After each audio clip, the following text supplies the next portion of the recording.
देखिए first question ये था, integration of dx over x into x के पावर n प्लस वन था आपका नाम। तो आपने क्या करना था कि लेट देखिए z is equal to x की पावर n प्लस वन का होता है। सबसे पहले सब्स्टिट्यूशन मेथड आप कर देते हैं अपना। तो now d differentiating both sides with respect to आपका x हो जाता है। तो dz is equal to n x की पावर n माइनस वन ये dx हो जाता है। देखिए अपन क्लियर हो गया। इसका मतलब अब आपका देखो dx की जो वैल्यू आ जाएगी वो क्या आएगी, dz over n into x की power n minus one.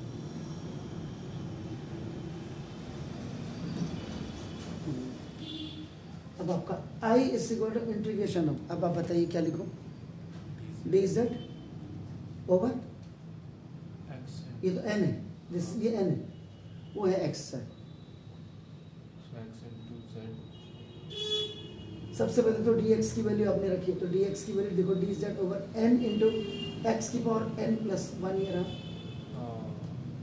Into आपका देखो इंटू आपका x ये रहा x पहले तो ये देखो, अभी इसकी जगह में आपका क्या हो जाएगा z।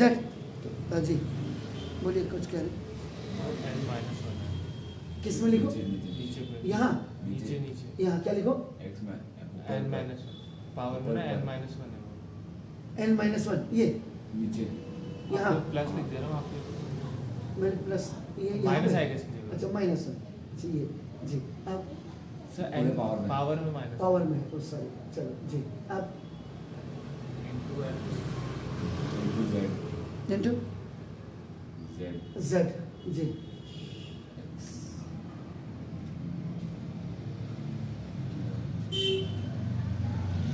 आराम से देखिए कोई टैक्स नहीं लगेगा, आपके सामने ये है तो क्या लिखूंगा dz ओवर ये तो आपका n, ये तो dx की the value of dx is p आपके सामने आ गया जी। अगर मैं इसको पहले क्लियर आपका x इंटू एक्स की पावर n प्लस वन लिख दूँ तो कोई दिक्कत तो नहीं है। देखो i इज इक्वल, देखो मैंने 1/n किया, अब आपका ये dz 1/n तो ये बाहर आ गया आपका नाम बता दो। अब देखिए आप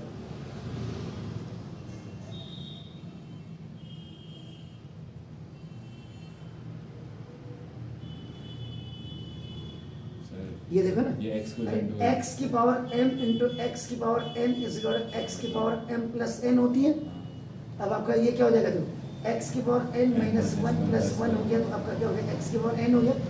अब आपका x की पावर n और इंटू एक्स की पावर n प्लस ये हो गया ऊपर से वैल्यू निकालो जी। आपका i इज इक्वल टू आपका देखो 1/n, ये आपका देखो dz अपॉन आपका देखो x की power n plus one is equal आपका क्या हो गया, ये तो z आ गया, और इसका ये z माइनस क्या हो जाएगा वन हो गया। चलिए अब यहां से आपका देखो ना,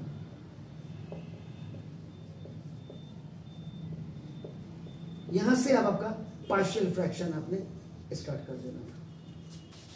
देखो इसका simple 1/z into z minus one is equal a upon z और plus b upon z minus one जो आप लिखते हैं, तो ऐसे cross multiplication a into z minus one और plus b into z equal to ऐसे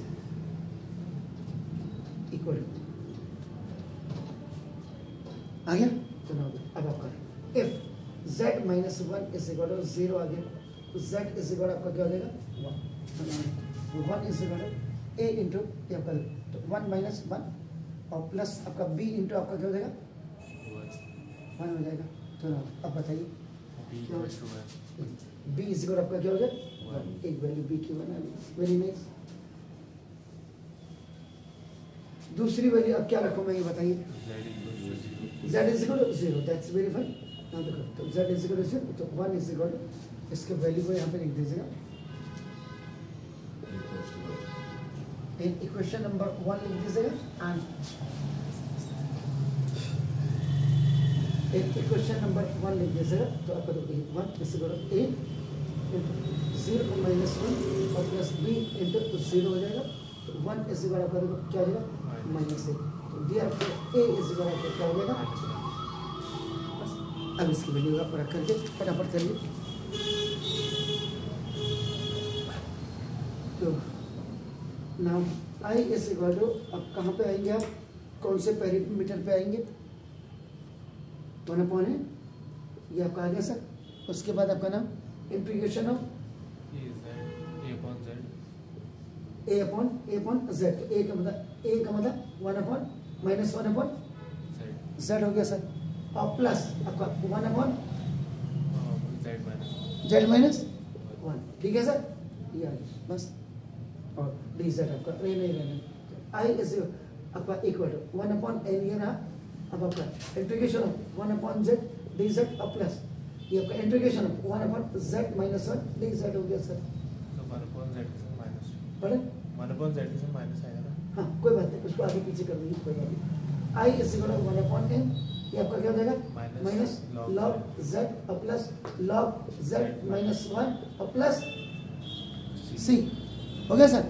अब आपका इसका मतलब I is equal to 1/n log z minus 1 upon log z हो गया। तो now I is equal to 1/n और लॉग z की जगह में आप क्या लिख देंगे, x की पावर n माइनस 1 x over n plus 1 minus 1, n plus 1 minus 1 upon नीचे z x की पावर n प्लस 1, Yes. ये आपका खल्लास हो गया, plus c। I is equal to 1/n log क्या होगा सर, xn x की पावर n अपॉन x की power n plus plus 1. This is your answer. ये था, आपने जो गलती की होगी यहाँ आज पहले शुरुआत में कर दी होगी, तो डू इट।